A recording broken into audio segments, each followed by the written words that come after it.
Bismillahirrahmanirrahim. Alhamdulillahi rabbil alamin. Ar-Rahmanir Rahim. Maliki yaumiddin. Iyyaka na'budu wa iyyaka nasta'in. Ihdinas siratal mustaqim. Siratal ladzina an'amta 'alaihim ghairil maghdubi 'alaihim waladdallin. Bismillah wa bihi nasta'in wa la 'udwana illa 'alal zalimin. Nashhadu an la ilaha illallah wa nashhadu anna Muhammadan 'abduhu wa rasuluh. Allahumma salli 'ala Muhammad wa 'ala ali Muhammad wa ba'd. Yang dikasihi Fadil Ustaz Arun, Ustaz Asbi, Cikgu, Tuan Haji kita, Tuan Imam, anak-anak yang dikasihi, akak-akak sekalian muslimin dan muslimat sekalian jemaah terutama Allah yang dikasihi sekalian. Alhamdulillah, alhamdulillah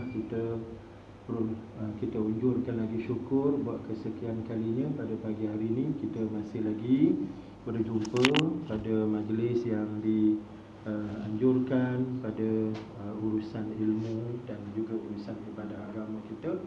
Mudah-mudahan niat yang ada pada diri kita yang benar, yang baik, yang ikhlas ini diterima, dipandang dan diterima oleh Allah Ta'ala. Sama-sama kita meletakkan lillahi ta'ala dalam diri kita. Nawaitu a'budu lillahi ta'ala, saja aku belajar kerana-Mu ya Allah, saja aku mencari ilmu kerana-Mu ya Allah, dan apapun yang ketaatan yang lain untuk kita mendapat kelebihan apa yang disebut sebagai amal soleh yang kesemuanya bergantung pada niat yang ada pada diri kita. Sahabat yang dikasihi sekalian, pada pagi hari ini kita sambung pengajian kitab Tamhil Ghafilin, peringatan pada orang-orang yang lalai, Al-Imam Al-Faqih Abul Laith As-Samarqandi rahmatullahi alaih wa nafa'ana bi'ulumihi fid darain. Mudah-mudahan kita mendapat nikmat yang besar, manfaat yang banyak daripada kitab yang baik ini, dunia dan juga akhirat. Sebab kita ni senang sebagai seorang Muslim, kita ada asas bimbingan, kita ada pembimbing. Pertamanya sudah tentulah Quran dan juga hadis yang jadi pembimbing kita. Yang keduanya, kita nak faham seorang-seorang Quran dan hadis tak mampu, waalaikumsalam, maka kita berhajat kepada bimbingan alim ulama. Antaranya pembimbing kita pada pagi hari ini ialah Imam Abul Laith As-Samarqandi rahmatullahi alaih. Jadi kita tak serupa macam orang bukan Islam. Bila orang bukan Islam ni hidup dalam keadaan gelap. Apa maksud hidup dalam keadaan gelap? Dia disebut dalam Quran tu, yukhrijuhum minaz zulumati ilan nur. Allah Ta'ala datangkan Nabi ini supaya kita semua manusia ni keluar daripada gelap kepada cahaya. Apa maksud gelap di situ? Gelap tak ada agama, gelap tak ada bimbingan, gelap tak tahu apa matlamat hidup, gelap tak tahu apa perancangan yang patut dibuat dalam kehidupan. Jadi kita ni gelap ke cerah? Kita cerah lah. Dari mana kita tahu kita ni cerah? Sebab kita ikut agama, kita ada kepercayaan. Maka dengan agama itulah menyusun hidup kita sebaik-baik susunan. Sehingga kan dalam susunan yang kita dibimbing oleh agama itu, kita sampai diajar apa yang patut dibuat pada keutamaan. Kan? Ada perkara utama yang namanya wajib, ada perkara yang kedua namanya sunat, ada perkara yang namanya makruh, ada yang namanya haram. Dari mana kita tahu segala benda Allah tu? Iaitulah daripada bimbingan agama. Itulah untungnya kita bila berada bersama dengan bimbingan agama. Manakala orang-orang yang di luar agama, sebagaimana kita sebut tadi, gelap. Akhirnya dalam keadaan gelap, mereka mulalah mencapai sana dan sini, buat itu dan ini, mengikut hawa nafsu dan juga minat kecenderungan masing-masing. Maka ketika itulah datanglah sifat perbuatan mereka, ada yang salah, ada yang tak kena, ada yang sesat, sampai ke tahap tergelincir. Itu ruginya manusia yang di luar panduan agama, di luar panduan hidayah Allah Ta'ala. Jadi kita alhamdulillah, paling tidak kita tak payah nak susun dah program hari ni. Yang kita susun program peribadi je lah. Program kehidupan duniawi. Pukul 10 nak buat apa, pukul 12 nak makan kat mana, pukul 1 sekarang nak bawa anak ke mana. Itu program peribadi lah. Tapi program kehidupan, program agama, kita dah siap disusun oleh Allah. Apa dia? Bangun pagi-pagi, dah ingat Tuhan, iaitu solat subuh, dan seterusnya lah. Itu kekuatan kita sebagai seorang Muslim. Tuan-tuan, Jadi pada pagi hari ini kita sambung pada pengajian kitab kita, kitab Tanbih Al-Ghafilin, muka surat 71 kitab warna biru ni, muka surat 71. Masih kita melihat kepada bab sifat syurga dan ahlinya. Sifat syurga Allah dan ahlinya, iaitu penghuni dalam syurga Allah Ta'ala. Jadi penting tak kita belajar bab syurga ni? Penting sangatlah. Pasal apa? Sebab ini tawaran Allah Ta'ala. Kita wajib tahu apa tawaran yang Allah sediakan untuk kita. Okay? Kenapa? Sebab dalam dunia ni, macam kita sebut tadi, kalau kita tak ikut panduan agama, kita akan terikut hawa nafsu. Bila pergi pada hawa nafsu, iblis syaitan dah mulalah macam-macam tawaran dia letakkan. Tapi tawaran iblis, syaitan dan hawa nafsu ni comel ke tidak? Tak comel. Comel nampak pada luaran, tapi pada hakikatnya itu menjahanamkan kehidupan kita. Tengok anak-anak kita, anak-anak muda kita yang terikut dengan bimbingan hawa nafsu, dunia dan syaitan. Apa jadi pada kehidupan mereka? Ramai di antara mereka yang tidak dapat diselamatkan, menjadi penagih dada, menjadi mayat hidup, mayat hidup, tengkorak berjalan. Kenapa? Pasal tak ada bimbingan agama, dia ikut runtunan hawa nafsu.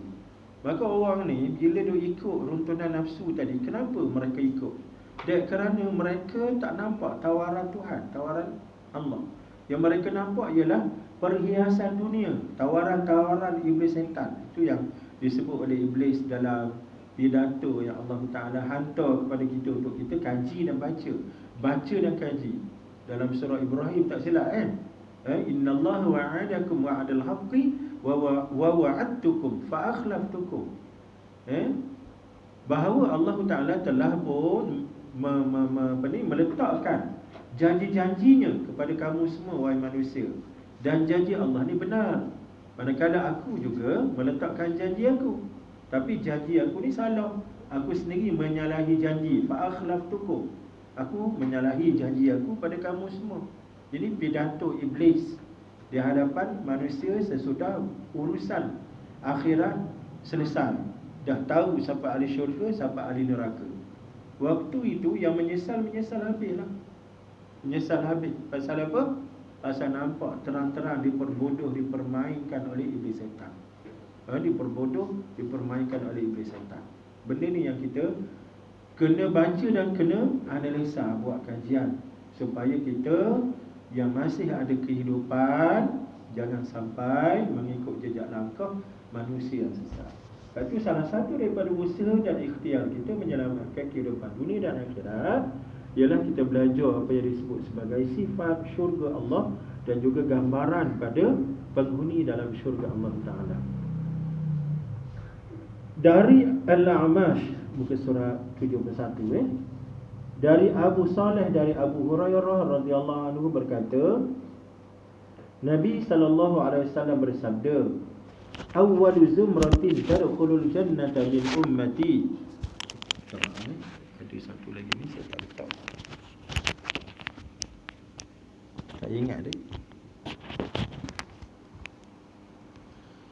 Awwalu zumratin tadkhulul jannata min ummati ala suratil qamar lailatul badri thumma alladhina yalunahum ala suratin ashaddu najmin idha'ah thumma hum ba'da dhalika ala manazil la yabuluna wa la yataghawwatun wa la yabzukun wa la yamtakhitun amshatuhumul dhahab wa majahiruhumul alwah al-'ud wa rashhuhumul misk wa akhlaquhum ala khalqi rajulin wahid ala tuli abihim Adam alaihi salam situna zira'ah. Golongan pertama akan masuk syurga dari umatku bagaikan bulan purnama. Kemudian yang berikutnya, bagaikan bintang yang amat terang di langit. Kemudian sesudah itu, menurut tingkatnya masing-masing, mereka tidak kencing dan buang air, tidak berludah dan tidak berhingus. Sikat rambut mereka dari emas, dan ukuk-ukuk mereka dari kayu gaharu yang harum, dan peluh mereka kasturi, dan bentuk mereka seperti seorang yang tingginya bagaikan Adam alaihissalam 60 hasta. Hadis ni hadis sahih, buat dalam kurungan muttafaqun alaih. Muttafaqun alaih, iaitulah hadis yang disepakati bersama Bukhari dan juga Muslim, datang daripada perawi yang sama. Perawi yang sama. Kuatlah hadis ni. Itulah sekali lagi kita lihat tawaran Allah. Ini tawaran Allah kepada kita. Okey? Dan tawaran Allah kita faham, takkan Allah menipu pula. Okey? Innallaha la yukhliful mi'ad. Allah sama sekali tidak menyalahi janji. Tapi apa tawaran dia?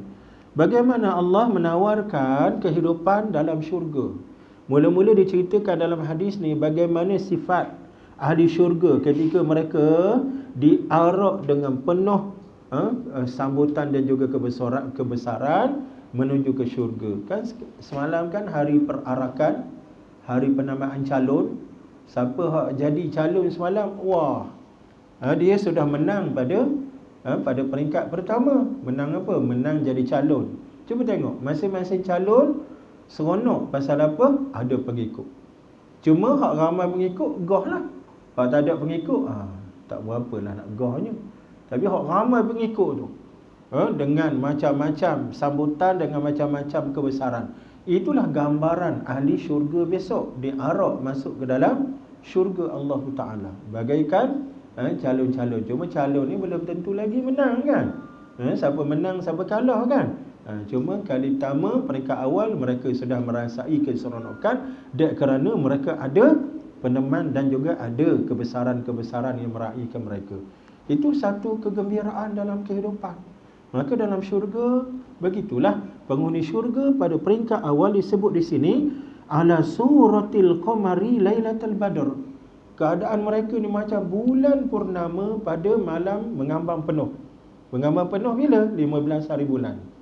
Kita hari ni berapa 12, 13 Muharram 12 ke 13? Gitu Ustaz 12 Muharram. Maknanya kalau tengok malam sekarang, dah comel dah tu. Takdir Allah, lampu kita ni blackout pun tak apa. Pasal ada lampu utama tu, lampu bulan. Comel, bukan setakat cerah, tapi comel dia tu. Sehingga kan kecomelan bulan ni menjadi dambaan kerinduan orang ramai. Sehingga kan teruna dara, baju teruna dara nak meluahkan perasaan rindu dendam dengan menggunakan bulan purnama di atas kepala. Piramli pun ada lagu dia tak? Engkau laksana bulan, engkau laksana bulan. Tak jadi tu, dia kena suara dalam. Engkau laksana bulan. Nak ceritanya bulan tu sampai ketara diabadikan dalam senekata lagu, membayangkan keindahan, keseronokan, kerinduan. Boleh faham tu? Maka itulah bagaimana Allah Ta'ala sambut kita besok. Siapa ni? Ahli syurga. Peringkat mana? Peringkat awal. Peringkat yang pertama, mereka yang berada pada tahap Nabi-Nabi, Rasul-Rasul, dan orang-orang yang berada pada tahap itu. Keimanan pada tahap Nabi-Nabi dan Rasul-Rasul. Ini luar biasa Summa alladhina yalunahum ala suratin ashaddu najmin idha'ah. Kemudian selepas itu, apa yang berlaku? Selepas itu, bawah sikit, tapi gambaran bulan, bintang yang bergemerlapan di langit yang tinggi. Idha'ah, dari sudut cantik dia, sinar cahaya dia, sampai ke tahap orang yang memandang tu tak puas-puas memuji dan memuja. Boleh faham ni? Sampai ke tahap manusia di bumi ni hinggakan hilang arah kerana melihat bintang tu comel. Akhirnya mereka pertuhankan bintang, jadikan bintang sebagai dewa dan dewi. Boleh faham tu tuan-tuan? Dia kerana comel benda lah ni. Maka itulah gambaran comel pada penghuni syurga yang dipersilakan berarak masuk dengan penuh kebesaran pada hari akhirat besok. Summahum ba'da dhalika ala manazila. Kemudian mereka selepas itu berdasarkan peringkat masing-masing lah. Lagi kurang. Tapi kurang tak kurang pun mereka adalah ahli syurga yang memang kemuliaan kebesaran tu mereka dapat. La yabuluna wa la yataghawwatun. Mereka ni tak kencing, tak baul, kemudian tidak berak, tak buang air besar. Wala yabzukun. Kemudian mereka tidak meludah pun. Apa jenis tempat yang bila duduk dalam tu tak berak, tak kencing, tak meludah. Wala yamtakhitun, tidak berhingus. Apa jenis tempat ni? Pernah tak kita duduk di satu tempat yang masuk je kawasan tu tak terasa nak berak, tak terasa nak kencing, tak terasa nak hingus, tak terasa nak berludah? Pernah tak? Barangkali pernah juga. Bila kita berada dalam keadaan cemas. Perasan tak Kak? Kalau kita dalam keadaan cemas, kita tak ada nak fikir berak kencing ni, kan? Dalam keadaan susah, kritikal, genting, tak ada nak fikir nak meludah ke, nak beringus ke. Tapi yang ni bukan cemas Kak. Ini gambaran nikmat yang tiada tara bandingan. Inilah dia tawaran Allah Ta'ala. Sedangkan berak kencing ini adalah orang kata normal. Ini adalah kebiasaan kita. Apatah lagi jenis kita ni makan minum. Macam mana syurga makan minumnya setiap masa, tiba-tiba beraknya tidak, kencingnya tidak. Ini luar biasa pada anugerah syurga. Berhingus dan juga berludah. Ini satu hal juga. Sedangkan hingus dan ludah ini kebiasaan kita, menunjukkan kita ni manusia biasa. Manusia biasa. Ada orang yang sampai tidak berludah. Pasal apa? Rupanya sistem dalaman organ rosak sampai ke hilang nikmat untuk berludah. Ada orang pula berludah kerap, itu pun rosak juga sistem dalaman. Normalnya biasa-biasa. Biasa-biasa. Maka dalam syurga, inilah dia luar biasa pada anugerah Allah. Amsyatuhumuz zahab, dia punya sikat-sikat daripada emas. Sikat. Allahu akbar. Kalau kita beli di pasar malam, berapa tuan-tuan beli? Sebatang sikat tu RM1.50, RM2.50. Pakai duk lambak begitu je lah. Lambak je kan. Tapi barang lambakan syurga, sikat tu pun emas dah. Kalau bukan sikat, Allah Ta'ala letakkan benda tu sebab Allah tahu itulah kecenderungan manusia. Dia nak emas. Dia nak emas. Kecuali orang-orang yang beriman pada Allah, dia tak termea pada emas dunia dia kerana teringat emas akhirat. Wa majamiruhumul alwah al-ud, disebut di sini ukuk-ukuk. Majamirah ni tempat bakar kemenyan tu. Bukan tempat, bahan bakar kemenyan. Kita panggil apa? Kemenyan lah. Apa jenis Ustaz yang orang Arab selalu bakar tu? Ustaz Arul? Orang Arab.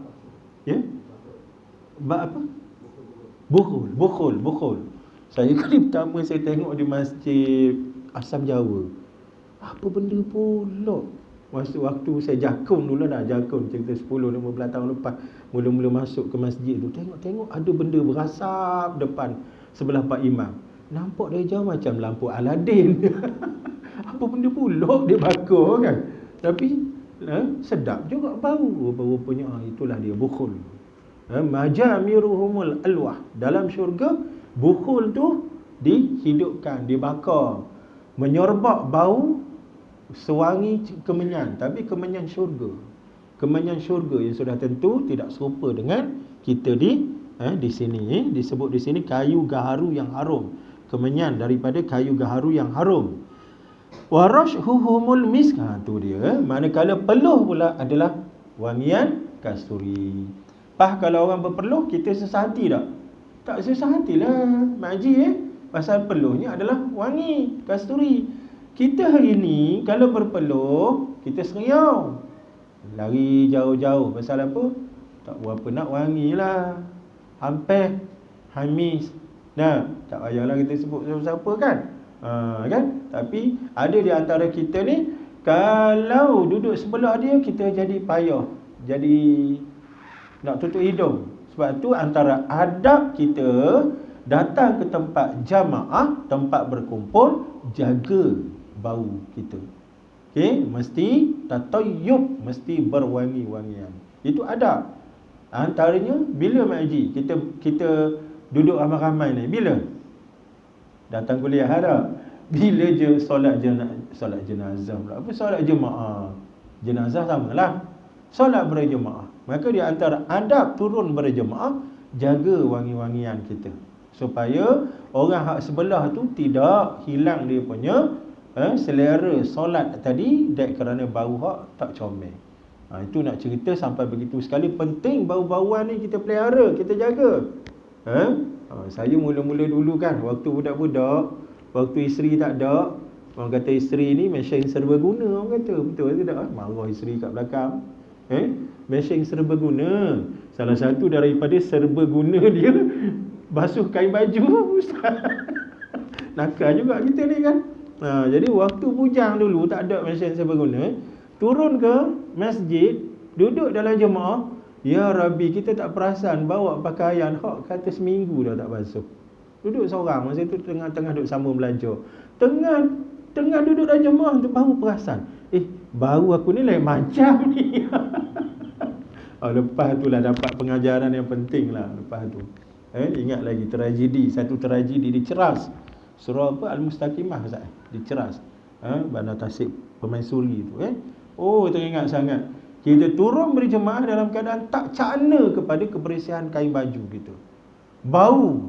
Lepas tu lah baru kita perasan. Lepas tu kahwin cepat. Ya, kahwin cepat. Lambat lagi. Lepas tu pun puluh tahun lagi kahwin. Tapi nak ceritanya penting jaga kain baju kita, harum-haruman tubuh badan kita, sebagaimana yang Allah tawarkan dalam syurga. Antara anugerah tawaran tinggi Allah, bau-bauan yang tidak menyusah dan menyakitkan kita dan orang lain. Wa akhlaquhum ala khalqi rajulin wahid. Manakala akhlak di sini bukan akhlak perangai, tapi datang daripada perkataan khalqun. Khalqun ni maknanya tubuh badan kita. Ashkaluna, kita punya haikaluna, tubuh badan, rupa bentuk kita ni standard je, berasaskan satu lelaki, iaitulah standard Nabi Adam. Sama je orang lain. Tuli abihim, iaitulah setinggi bapa mereka, iaitulah Adam AS, 60 hasta. Satu hasta panjang ni 60. Berapa tingkat bangunan kan? Berapa tingkat bangunan tu? Tingkat 3. Nak cerita apa? Itulah gambaran kehidupan kita dalam syurga. Allah besarkan tubuh badan kita. Dalam keadaan besar, Allah letakkan umur yang paling baik, iaitulah 33. Kemuncak umur muda. Untuk apa? Untuk kita dapat nikmat semaksimalnya. Bila kita besar, kita dari sudut makan minum, saya guna perkataan ni boleh guna perkataan ni kita boleh melantak sehabis-habisnya. Guna perkataan melantak. Nak cerita lepas makan. Melantak lah sepuas-puasnya. Pasal apa? Besar tubuh. Kita hari ni makan sepinggan, lepas tu dah kenyang dah. Tu kita rasa macam pernah kita sebut masa baraan. Hari raya tu kan. Kalau di kawasan Jawa kan, di Ijuk tu dia orang ada baraan. Kadang satu malam tu dia 11-12 rumah.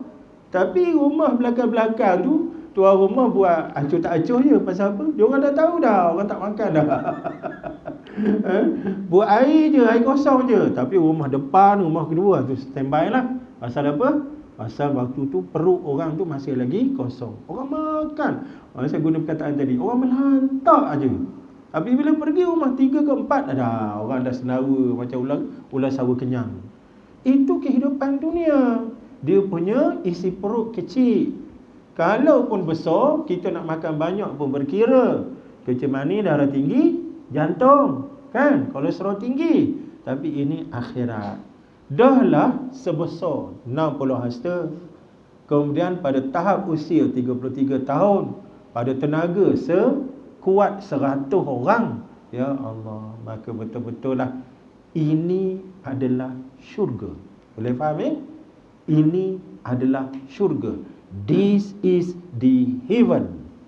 Syurga. Bukan main-main punya. Inilah dia.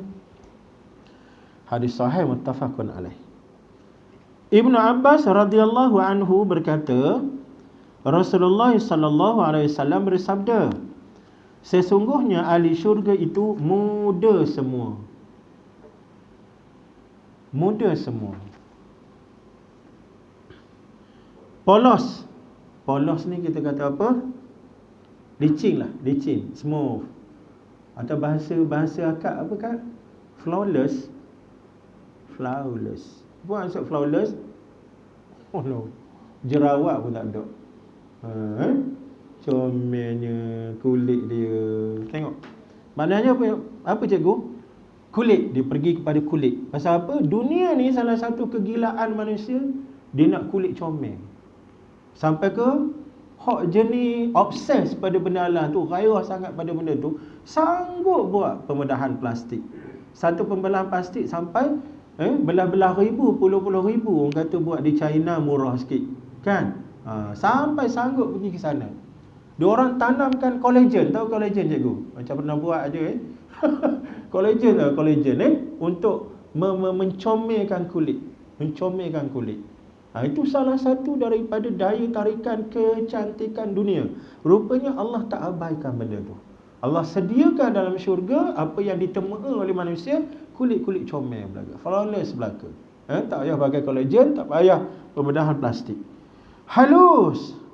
Tidak ada rambut kecuali di kepala. Tu dia. Rambut ni rupanya orang tak nak kecuali kepala lah tuan-tuan Pasal apa? Pasal itu perhiasan mahkota. Hak rambut-rambut lain, hak kita nama bulu roma, bulu ketiak, janggut misai, bulu hidung, tak mau. Itu menyusahkan. Menyusahkan, kita kata merimaskan. Itulah dia gambaran dia. Macam mana tawaran yang cukup hebat ini berlaku. Okey, bulu kening di kelopak mata, sedang janggut, kumis, ketek. Bukan ketek Ayah pula kita nak jawab apa benda pula ketek. Bukan ketek, ketiak. Mana ada kitab tu bagi perkataan tu. Bahkan sampai ke sudah tak jumpa cari kamus lah apa benda pula ketek. Ketiak. Yang itulah pada janggut, kumis ni apa ni? Misai, ketiak mereka dan kemaluan, tidak ada rambut. Itu tak adalah benda-benda yang merimaskan kita dan menjadi tempat bergayutnya iblis dan syaitan. Tempat-tempat kotor yang dalam sunnah kebersihan kita, tempat-tempat ini perlu dicuci, perlu diratakan ataupun perlu dipendekkan. Itu semua kaedah-kaedah dalam agama pembersihan pada tempat-tempat yang dianggap kotor, merimaskan. Maka di akhirat kelak tak fikir dah benda tu tak ada. Tinggi mereka setinggi Nabi Adam AS 60 hasta. Usianya bagaikan Nabi Isa 33 tahun. Putih rupanya, hijau pakaiannya. Tu dia, hijau pakaiannya. Mana yang orang kata fobia pada warna hijau, tak boleh masuk syurga lah pakai. Dihidangkan kepada mereka hidangan. Maka datang burung dan berkata, hai wali Allah, saya telah minum dari sumber salsabil dan makan dari kebun syurga dan buah-buahan syurga. Tu dia. Bila duduk menunggu hidangan yang datang tu, burung dari atas kepala.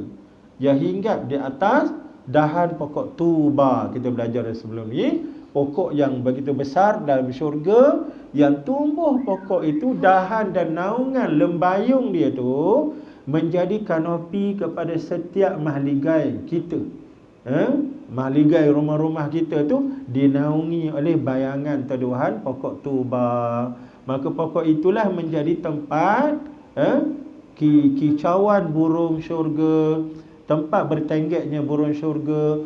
Yang burung tu datang daripada sumber air syurga. Ainam fiha tusamma salsabila. Salsabila sampai Brother Yasin buat lagu salsabila tu Brother Yasin tu Kemudian makan pula daripada tanaman buah-buahan daripada syurga, maka sudah tentulah dia punya sifat keaslian dan kesedapan daging burung tadi terserlah. Rasanya sebelah badanku masakan dan yang sebelahnya gorengan. Tu dia. Bila kita nak makan burung tu, dia datang mempersembahkan diri di hadapan kita, maka dipersilakan kita untuk rasa secara real kan. Secara real. Burung kat depan tu kita sobek daging sebelah kanan. Rasa apa? Daging barbecue. Barbecue ke apa panggil? Steamboat. Steamboat. Daging steamboat. Sobek pula sebelah kiri, itu masyuih. Masyuih ni goreng-gorengan. Ada orang tak suka rebus-rebusan, dia suka goreng-gorengan. Okey, cubit je lah. Cubit je lah, makan je lah. Maka itulah dia rasa yang sampai kepada tekak kita, iaitu gambaran kepada indahnya makan minum. Maka dimakan oleh orang itu sekuatnya, maknanya ayat tadilah selantak-lantaknya, siapa ni orang panggil, serakus-rakusnya. Tak fikir dah ke kolesterol tinggi, syurga beb, syurga. Tak payah fikir dah darah itu tinggi, kecil manis apa kan. Ni. Jadi apa lagi yang kita tunggu? Apa lagi yang kita fikirkan? Apa lagi yang kita lambat-lambatkan? Kalaulah begini keindahan syurga, yang kita dijanjikan menerusi janji Allah dan janji Rasul, takkanlah kita ada pilihan lain dalam kepala kita. Tak munasabah langsung. Tak munasabah langsung. Kalaulah begini keadaan janji Allah Ta'ala, takkan ada janji yang lain masuk dalam kepala kita. Sebab itu orang-orang mukmin diajar, kerana iman mereka kepada Allah, keyakinan mereka kepada janji Allah, ketika mereka menikmati kehidupan dunia, mereka simpan satu bentuk kehendak dalam diri dia. Apa kehendak yang disimpan itu? Iaitulah kehendak akhirat, kehendak yang namanya syurga. Maka bila dia makan, diingat makan dia tak serupa dengan makan syurga. Ketika dia makan dunia, makan itu menyusahkan. Senang pada 1-2 saat saja. Ketika makanan berada di hadapan mata, kita seronok pada selera. Wah, tak sabar-sabar, sedapnya, dia punya coleslawnya, dia punya apa? Apa ni orang panggil? Kejunya, cheese-nya meleleh, orang kata cheese meleleh. Wah, sedapnya, aromanya bukan main lagi, warna makanan tu bukan main lagi. Masuk dalam mulut, elok duduk kat lidah, masuk dalam tekak, dia terus jadi masalah. Apa maksud jadi masalah? Kalau dia keluar jadi tai, jadi najis, tak keluar jadi penyakit. Boleh faham tu? Itu nak cerita dunia. Kalau akhirat dah. Akhirat itu adalah nikmat. Sebab itu bila kita makan, kita minum, kita berseronok, di samping makan minum seronok, kita ada simpan satu lagi keinginan kita, keinginan yang paling tinggi, itulah keinginan akhirat, keinginan pada anugerah syurga Allah Ta'ala. Dan tiap orang wali mendapat 70 perhiasan.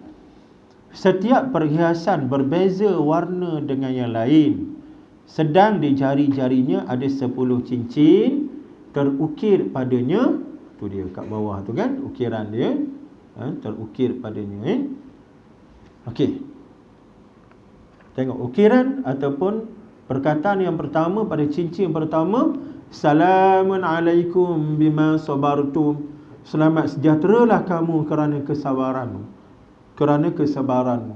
Kehidupan dunia, kehidupan yang penuh dengan sabar, dan kerana ia adalah ujian, maka kita bila duduk dalam syurga, maknanya kita sudah melepasi ujian dunia, dan kita sudah membuktikan bahawa kita ada kesabaran. Tidak mungkin orang yang tidak ada sabar boleh melepasi ujian dunia. Sebab itu bila berada dalam syurga, antara pujian Allah dengan ayat ni lah, Salamun alaikum bima sabartum. Salam sejahtera ke atas kamu disebabkan kesabaran yang kamu miliki. Yang kedua, cincin yang kedua tertulis padanya, Udkhuluha bisalamin aminin. Masuklah ke dalamnya dengan penuh kesejahteraan dalam keadaan aman sejahtera. Jangan bimbang. Masuk saja syurga, jangan fikir benda-benda hak karut marut. Pasal ini syurga. Kita duk serenyau juga dalam urusan dunia ni, tuan-tuan. Bila kita masuk di satu-satu tempat, katakan kita beli rumah, nak duduk di kawasan penempatan sekian-sekian. Bila kita duduk di komuniti tu, serenyau kita ada. Iaitulah kita bayangkan macam mana kehidupan kita dengan jiran sebelah kanan, kiri, depan, belakang, atas, bawah. Kalau rumah flat, kita duduk bimbang. Tapi dalam urusan syurga, aminin, masuklah, aminin, dalam keadaan selamat sejahtera. Sebab apa? Sebab tidak ada perkataan yang karut marut yang menyakitkan hati dalam syurga. Yang ketiga, tilkal jannatul lati uristumuha bima kuntum ta'malun. Itulah dia syurga yang diwariskan kepadamu dak kerana amal perbuatan. Tengok, bima kuntum ta'malun. Nak dapat syurga, apa yang patut kita buat? Ayat ni menjelaskan kepada kita syarat nak masuk syurga mesti ada amal soleh. Boleh faham tu? Mesti ada amal soleh. Ada orang silap faham pada hadis Nabi SAW, seseorang kamu masuk syurga bukan kerana amalan, tapi kerana rahmat. Kita dah bincang panjang lebar bab tu, nak bagi clear, jangan sampai kita silap faham. Dan kerana kita jumpa hadis hadis sahih, tiba-tiba kita faham tak payah beramal pun tak apa. Pasal apa? Pasal dengan rahmat Allah. Kebetulan pula kat belakang ni ada bab rahmat. Ada bab rahmat. Lepas ni terus rahmat. Kita akan jumpa satu hadis yang agak istimewa kat belakang. Okey. Nantilah baca sekarang kan, nanti tak datang pula lepas ni. Pasal apa? Dah bincang dah, malas datang. Kita simpan kat belakang. Bagi suspend sikit Bagi suspend sikit. Kat belakang ni ada satu hadis yang cukup hebat ni. Kalau kita belajar dan kita faham, cukup besar dari sudut rahmat kasih sayang Allah Ta'ala. Jadi yang penting kita faham, amal soleh kena gandakan. Dan susah ke kita nak beramal soleh? Senang sangat kan? Simple sangat amal soleh. Yang penting kita tahu itu amal soleh. Apa dia? Benda baik yang kita boleh buat, yang senang, tak payah keluar belanja. Apa dia kan? Apa dia? Tuan-tuan sekalian, amal soleh apa dia? Senyum. Tak? Habis apa lagi? Senyum lah. Senyum, amal soleh yang cukup simple. Okey? Wala tahqirna bil ma'ruf syai'an. Nabi SAW sebut hadis sahih tu, hadis riwayat Muslim tak silap saya, hadis sahih.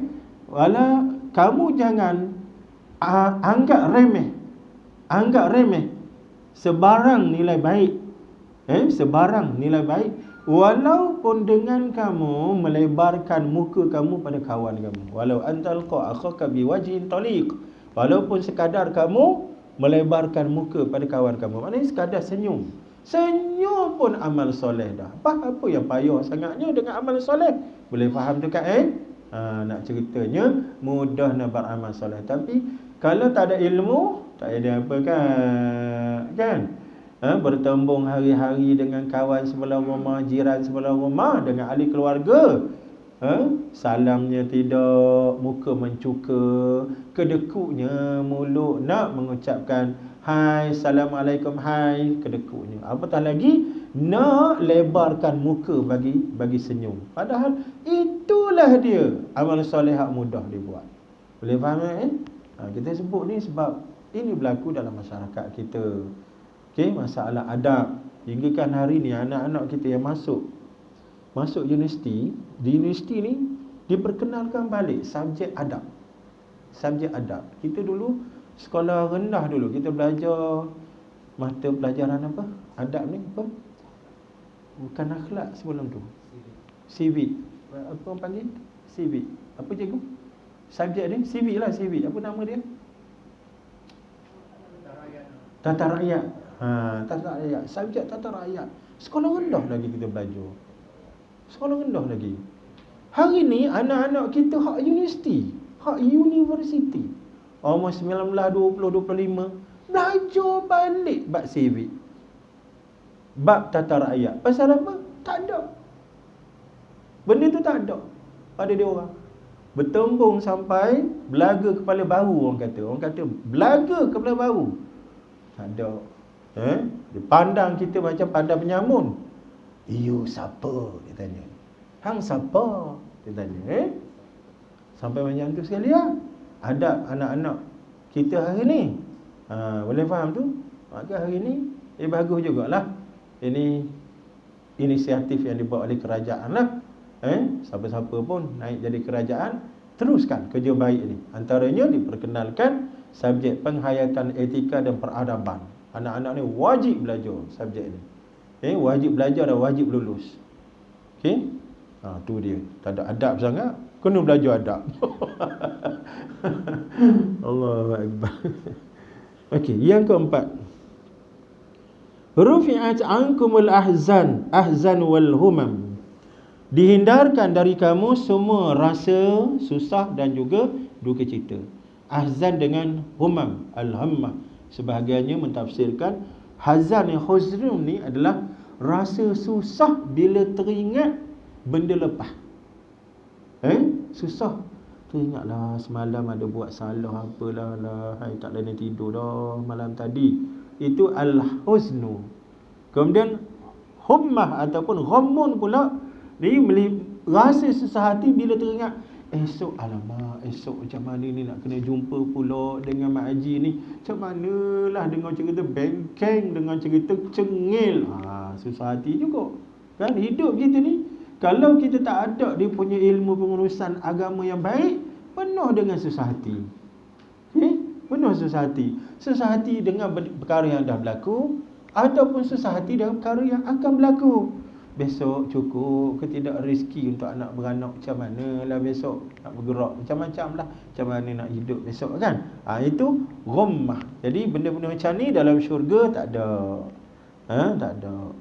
Yang kelima, albaskumul huli wal hulal. Kami berikan kepadamu pakaian dan perhiasan. Tu dia, perhiasan apa nak. Yang keenam, zawwajakumul hur. Zawwajakumul hur. Al-hur al-aina. Al-hur al-aina. Okey, zawwajakumul hurul ain. Al-hur jadi fa'il. Al-hurul ain maknanya mata hati, permata hati. Maknanya bidadari syurga tu telah dipasangkan kepada kamu semua. Berpasang-pasangan pada kamu. Masuk syurga tak ada bujang. Walaupun dunia dulu tak sempat nak berkahwin dek kerana susah hidup, dek kerana kecacatan fizikal, dek kerana halangan macam-macam. Masuk je syurga, jangan bimbang. Al-hurul ain dibekalkan kepada setiap kita. Yang penting pastikan ahli syurga kan. Saya duk teringat ada kisah yang Ustaz Lutfi Ismail tu kan, Ustaz Lutfi Arifin ni dulu asal macam pernah kita sebut. Beliau ni pergi ke Syria untuk cari syahid di Syria tahun 2016 yang dulu, yang lepas. Dan akhirnya beliau meninggallah di sana. Mudah-mudahan Allah sampaikan dia dengan niat dia nak mati syahid. Okey. Bila dia dah meninggal, kawan dia yang tahu sedikit cerita tentang dia buka cerita. Antaranya apa? Antaranya pada hari-hari terakhir sebelum dia bergerak ke Syria, dia ni bermimpi beberapa malam berjumpa dengan bidadari.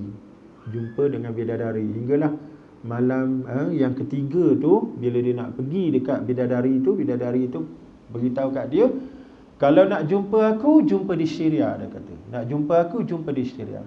Akhirnya dia buat ketetapan untuk pergi ke sana. Bolehlah cari kisah dia.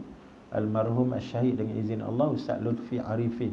Dia pergi ke sana apabila dia menyiapkan keperluan-keperluan, antaranya dari sudut hutang tak ada, dari sudut masalah-masalah sesama manusia ni dah selesai beres belaka. Dia jumpa dengan kawan dia beritahu sedikit sebanyak lepas dia mati, dan pergi ke sana. Dan dalam satu pertempuran dia kena serpihan mortar, tembakan daripada pasukan Syiah, pasukan Bashar Assad, dan dia cedera parah.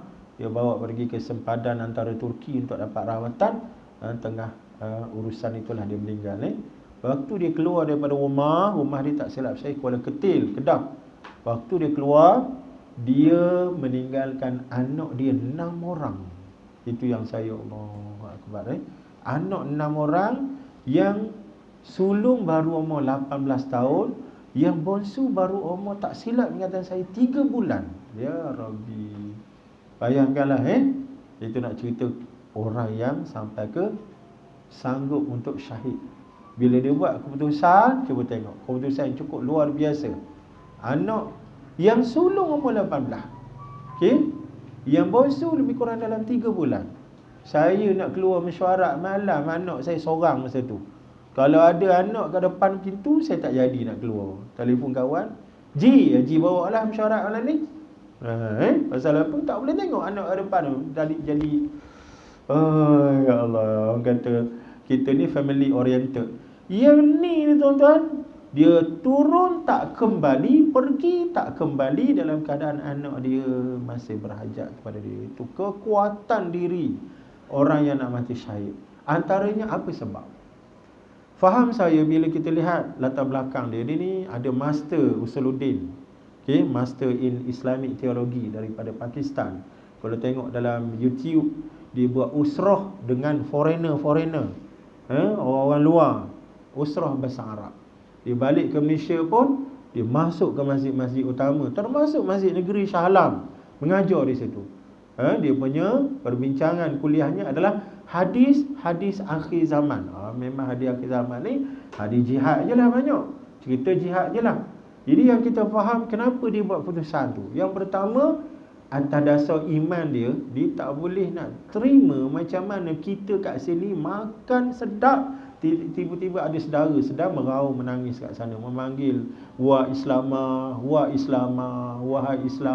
Islam, mana dia bantuan daripada Islam. Ini dia tak boleh terima bab tu.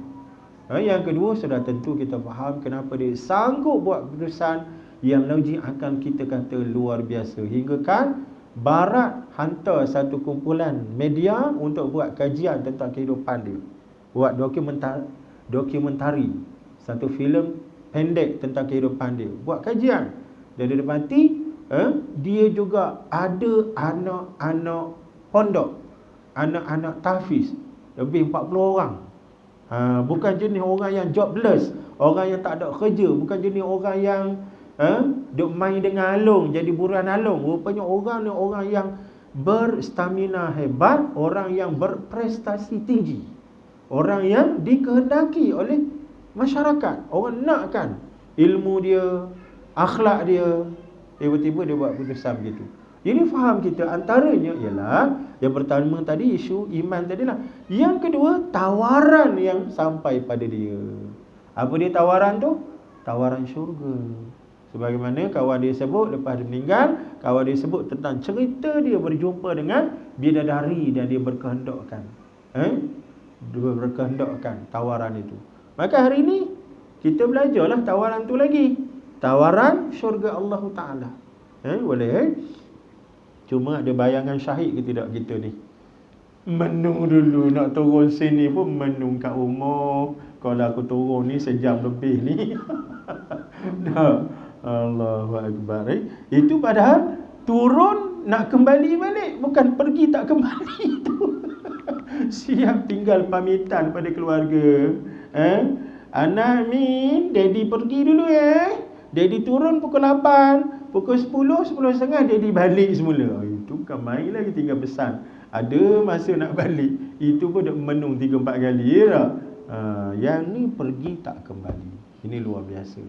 Itu sebab syahid ni hanya orang-orang yang sampai tahap dia boleh buat. Saya ingat ada seorang komander di Chechen. Komander di Chechen tahun 90-an, awal 2000, namanya cukup digeruni oleh Rusia. Komander Khattab, nama dia Samir, Abdullah Samir tak silap saya.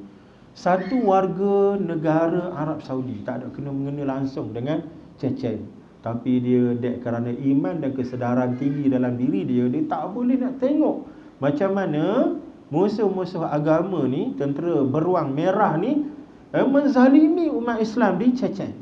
Akhirnya dia buat keputusan untuk tinggalkan keluarga. Waktu dia tinggal keluarga, dia baru dapat baby, hanya beberapa bulan. Baby dia. Dan mak dia selalu menghantar berita, hantar surat, pucuk dia untuk kembali ke kampung. Kembali tinggalkan perjuangan di Chechen. Tapi dia tetap dengan pendirian dia, menggunakan gelaran sebagai komander Khata, dan kelibatnya cukup digeruni oleh Rusia. Sehingga kan pada pertempuran jihad yang pertama, Rusia kalah. Mereka keluar daripada Chechen dengan menanggung kemaluan yang cukup dahsyat. Kerana mereka kalah dengan satu kumpulan tentera yang tidak ada latihan, tidak ada persiapan, tidak ada peralatan, hanya ada semangat jihad dan keimanan. Dia punya komandernya adalah Khattab ketika itu. Okey?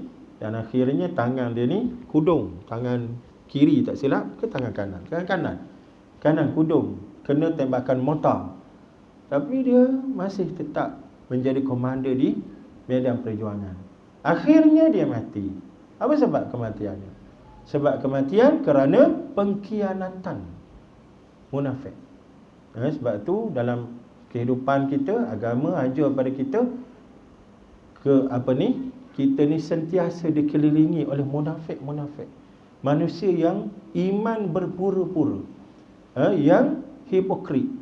Maka Rusia nak mengalahkan dia di medan perang, tak mampu. Beberapa kali operasi dibuat, dirancang, dia tetap selamat. Malah sebaliknya, dia yang bagi pukulan maut kepada tentera Rusia. Akhirnya Rusia masuk ikut laluan kedua, iaitulah dengan menawarkan tawaran yang lumayan kepada kawan karib dia sendiri, yang akhirnya menerusi kawan inilah dia mati apabila diletakkan racun yang cukup kuat pada sekeping surat, dan surat itu disampaikan secara tangan kepada komander Khattab. Pegang je surat tu, terus tumbang, mati. Ini nak cerita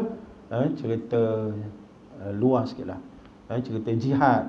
Orang-orang ni kenapa buat keputusan sebegini rupa? Sebab mereka dalam kepalanya ada tawaran tentang syurga. Kita pun baca juga tawaran ni, cuma kekuatan kita dengan mereka berbeza.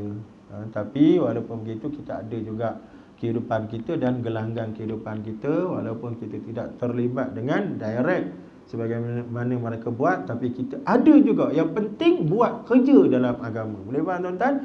Kecil besar itu ukuran di sisi Allah. Yang penting ikhlas kita. Okey? Ustaz kita ada NGO dia buat. Itu nampak terang-terang. Ustaz Harun nampak dia menghidupkan pusat-pusat pengajian sebegini, datangkan kekuatan untuk mengumpulkan kawan-kawan masing-masing. Tuan-tuan semua ada bakat, ada sumbangan masing-masing. Yang penting betulkan niat kita, benarkan tindakan kita, dan tawakal pada Allah. Dalam hati kita ingat pada tawaran yang Allah Ta'ala sediakan, itulah syurga. Syurga yang cukup hebat. Yang ketujuh, walakum ma tashtahil anfus wa talazzul a'yun wa antum fiha khalidun. Untukmu ma tashtahil anfus, segala nikmat yang hawa nafsu teringin sangat, wa talazzul a'yun, dan pandangan mata berlazat-lazatan. Tengok tuan-tuan dia nikmat ni sebelum sampai ke tekak, dia mesti sampai ke mata dulu. Orang putih buat kajian, dan orang putih tengok jenis masakan yang dibuat oleh orang-orang barat. Tengok rancangan-rancangan masakan, apa yang mereka sediakan. Okey, kita nak tahu masakan tu sedap ke tidak, pertama sekali pandangan mata dulu. Mata kita tengok, selera tak? Sedap ke tidak? Sebab tu orang putih baiki cara masakan, sehingga kan pada bentuk masakan tu kita nampak pun, wah, kecoh air liur. Kita sampai sanggup untuk membayar harga yang mahal. Elok kita letak kat lidah, cheese saja pun. Tapi kita dah berjaya diperdayakan oleh dia, kita dah membayar duit, kita dah mengambil barang dia. Pasal apa? Pasal talazzul a'yun, mata kita sudah terperangkap memandang seronok, memandang selera pada hidangan yang produk-produk yang mereka hasilkan. Maka dalam syurga Allah Ta'ala sediakan kelazatan itu, antaranya pandangan mata, tengok pun dah tak sabar, talazzul a'yun. Kemudian bila dicapai, lagi hebat. Capaian kedua, lagi sedap. Capaian ketiga, ya Allah, itulah dia syurga. Boleh faham tak?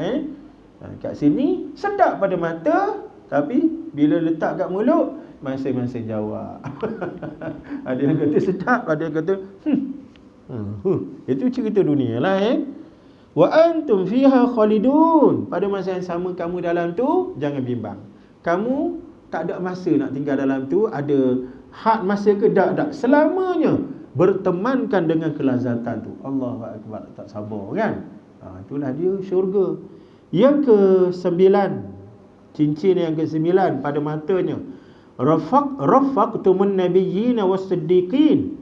Kamu telah berkumpul dengan para nabi dan siddiq, orang-orang yang benar pada janji dengan Allah Ta'ala. Siapa dia orang yang benar pada janji dengan Allah Ta'ala? Orang-orang yang mengotakan syahadah dia kepada Allah. Setiap manusia ini sudah menjanjikan keimanan di hadapan Allah di alam roh. Alastu bi rabbikum qalu bala syahidna. Tapi malangnya bila lahir saja ke bumi, ke dunia, jadi manusia, dalam masa 40 tahun, 60 tahun, ada yang betul-betul berpegang dengan janji di alam roh. Tapi ramai pula mereka yang melanggar janji itu. Maka mereka yang berpegang dengan aku janji di alam roh, itulah dia yang dinamakan sebagai golongan siddiqin. Dan orang ini berada pada maqam yang tinggi dalam nikmat Allah Ta'ala di akhirat kelak. Dan kita yang menjadi ahli syurga akan berkawan dengan mereka-mereka ini. Sedangkan kita pun sebahagian daripada mereka, sebahagian daripada orang-orang yang membenarkan janji dengan Allah, dengan agama tadi. Yang ke-10, yang ke-9, sirtum syababan la tahrumun. Kamu semua menjadi muda dan tidak tua selamanya. Yang ke-10 yang akhir, sakantum fi jiwari man la yu'zil jiran. Kamu semua tinggal dengan jiran, dengan tetangga yang tidak mengganggu jirannya. Maknanya apa? Maknanya selagi mana kita tak masuk syurga, selagi itu kita akan terdedah dengan gangguan jiran. Masuk syurga saja baru kita aman daripada gangguan jiran. Umpatan jiran, sangkaan buruk jiran, perancangan sabotaj konspirasi jiran ada berlaku. Dah, itu antara ujian dalam kehidupan. Jangan pula bila dengar macam ni kita buruk sangka dengan jiran. Jangan. Balik rumah duk perhati mana. Jangan. Yang ni kita nak cerita ujian dalam kehidupan. Allah Ta'ala datangkan orang-orang yang tidak menghargai dan menjaga adab dengan orang lain. Antaranya dalam konteks hidup berjiran. Sebab benda-benda ni hanya boleh dikawal apabila orang tu duduk pada urusan keimanan. Belajar. Kalau tak pernah belajar, tak pernah sampai ke seorang masjid, tak pernah berada pada gelanggang ilmu, macam mana orang ni boleh jaga diri dia pada adab-adab kejiranan? Okey? Berat. Masalah jiran ni masalah besar, sehingga duduk dalam salah satu daripada senarai 70 dosa besar ialah menyakiti jiran. La yu'minu ahadukum hatta ya'manu jaruhu bawa'iqahu. Tidak dinamakan beriman kamu dengan iman yang sempurna selagi mana jiran dia tidak aman daripada gangguan dia. Boleh faham tu? Ini kita ambil sebagai panduan. Maka salah satu daripada nikmat syurga, nikmat kita berjirankan orang-orang yang baik. Kau berapa dah tuan-tuan? Boleh kau sampai sini tengok habis tenaga dah rasanya. Habis tenaga dan habis modal. Ada apa-apa Cik Ustaz? Nak tambah cikgu-cikgu? Banji silakan. Banji Hussein silakan Banji.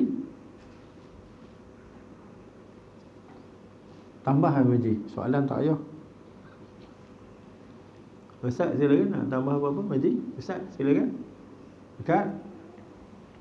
Hari ini masih kita melihat kepada janji Allah, tawaran syurga. Lepas ni bab 7 rahmat Allah Taala. Ada baca nak tambah apa-apa?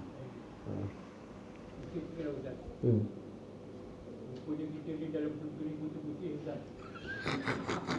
Umpama putih telur. Ustaz tengah pernah tengok tak? Telur angsa putih. Telur angsa putih. Yang disimpan. Bayangkan kulit angsa, telur angsa putih yang disimpan. Macam rupa. Saya pun sendiri tak nak tengok telur angsa tu. Allah. Comel lah, putih lah. Macam mana Abang boleh kata kita ni macam telur angsa putih pula? Saya nampak macam tak berapa putih. Agak gelap. Nampak macam kematu je. Banding dengan orang tak berapa putih tu, kita putih lah. Okay. Ada apa-apa? Cikgu nak tambah apa-apa? Tak ada, baik. Ustazah, ada apa-apa nak tambah? Kak, kita akhirkan tasbih, kafarah dan surah al-asri. Subhanakallahumma wa bihamdika asyhadu an la ilaha illa anta astaghfiruka wa atubu ilaik. Bismillahirrahmanirrahim. Wal 'asri innal insana lafi khusr illa alladhina amanu wa 'amilus solihati wa tawasaw bil haqqi wa tawasaw bis sabr. Assalamualaikum warahmatullahi